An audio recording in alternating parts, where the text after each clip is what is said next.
Hey everyone, yasas que kalosirtate to another episode of Dimitra's Dishes. Today I'm going to teach you how to make baklava Saragli rolls.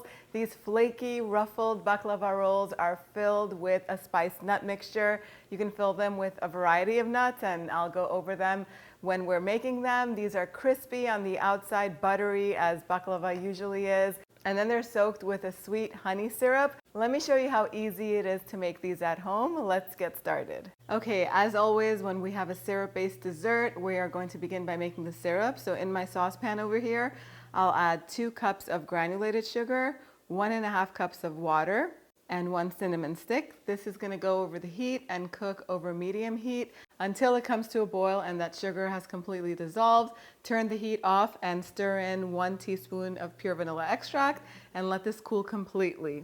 Next, we're going to make the nut filling. So today I'm going to be filling my baklava with a walnut almond mixture, but you can definitely use just walnuts, just almonds. You can substitute pecans, hazelnuts, or do all pistachio for this. It's completely up to you, but I'm going to stay traditional today and do the walnut almond mixture. I have 1 cup of walnuts and 1 cup of almonds. I'll just pulse them several times in the food processor until they're finely ground and then add them to a big bowl. Then we're going to add 2 teaspoons of cinnamon. This is ground cinnamon, and then a 1/4 teaspoon of ground cloves. Mix this all together and set this aside. It's just that simple to make the filling. And now we're going to assemble them. So I have a pound of number 4 phyllo. This is the traditional baklava pastry phyllo that we use. It's the thinner sheets. This is usually sold in the freezer section of your supermarket or specialty food store. So you want to make sure it's thawed properly. Put it in the refrigerator overnight and then leave it on the counter in its packaging for a few hours before you're ready to use it. So that way the phyllo sheets are easy to use and they don't stick together. I also have 3 sticks of unsalted butter that I've melted here in this bowl. And now we're going to take 1 sheet of phyllo at a time, drizzle some butter over it, and then very lightly and gently brush that butter all over the phyllo. So that way the whole surface of the phyllo is covered. Then I'm going to take about a tablespoon of that nut mixture, sprinkle it evenly over the top. Place another sheet of phyllo pastry over the top of the nut mixture and do the same thing. We're just going to brush it with some melted butter, sprinkle another tablespoon of the nut mixture on top. Then we're going to fold the sheets upward in half. And then I like to use a wooden skewer for this to help make that crinkly design. Just take that wooden skewer and put it on the bottom and roll it all up. Scrunch the sides of the phyllo towards the center, and then you could just remove the skewer and place the baklava roll on a either 9 by 13 inch baking tray that's been lightly greased with butter, or I'm using a 1/4 sheet baking tray, which is around the same dimensions. And I'm going to keep doing this, just layering 2 sheets with the butter and nut mixture, rolling them up and then scrunching them together, pulling out that wooden skewer, and until all of the phyllo and the nut mixture is completely finished.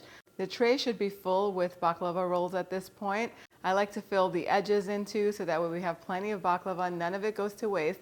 If you happen to run out of the nut mixture by the end, you can sprinkle the layers with a little bit of granulated sugar and cinnamon for one of the rolls, completely fine, and it'll be totally delicious. You're going to take that remaining butter that's left over and brush the tops very generously so you use up all of that butter. The oven is preheated to 325 degrees Fahrenheit. This is going to bake on the center rack for between 55 minutes to an hour, or until they're golden and crisp and buttery. These are going to come out of the oven. And at this point, the syrup should have cooled completely. We're going to pour that syrup very carefully over each and every one of the rolls. And then all we have to do is wait for about an hour while it sits at room temperature and all of that syrup has absorbed, and they'll be ready to serve. And there you have it. The baklava Saragli rolls are ready. These are perfect for any special occasion, of course, and they're also good enough just to enjoy with a hot cup of coffee. If you want to make these ahead of time, or if you're making them, like I always say, might as well make an extra batch because these freeze beautifully. You're going to want to freeze them before they're baked though, so go ahead and assemble them all, put them on a tray, brush them very generously with butter, and then take that tray and freeze it until the butter completely sets. Once it sets, then you can go ahead and wrap it tightly with a few layers of plastic wrap. And then when you're ready to bake them, you just preheat the oven just as we would at 325 degrees Fahrenheit. Take off the plastic and bake them until they're golden and crisp. It'll probably take a little over an hour. Keep an eye on them. And if they start to get a little bit too brown, of course you can cover them and then uncover them so that way they can get nice and crispy again. These are so good. I like these better than baklava because of the little ruffled nooks and crannies, it gets crispier. And then the baklava also holds more syrup that way. And they're just perfect and delicious. I can't wait to taste them. So good. Oh my goodness, delicious. You're supposed to let these cool completely before you serve them. But of course, I had to give it a taste because I love baklava when it comes out of the oven and that syrup is poured over it. After about 5 minutes, once the syrup has absorbed and they're still really nice and hot and crispy, they taste best, but they taste delicious just like this too. If while they're hot, you want to serve them with a big scoop of ice cream, I will not judge you. These are so good. I hope you make these and you give them a try. Share them with your friends. They're also perfect to bring as a housewarming gift if you're going over for dinner.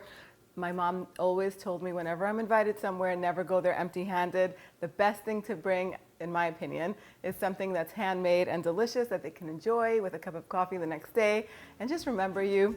I hope you guys give these a try. The exact measurements are on the website, dimitrasdishes.com.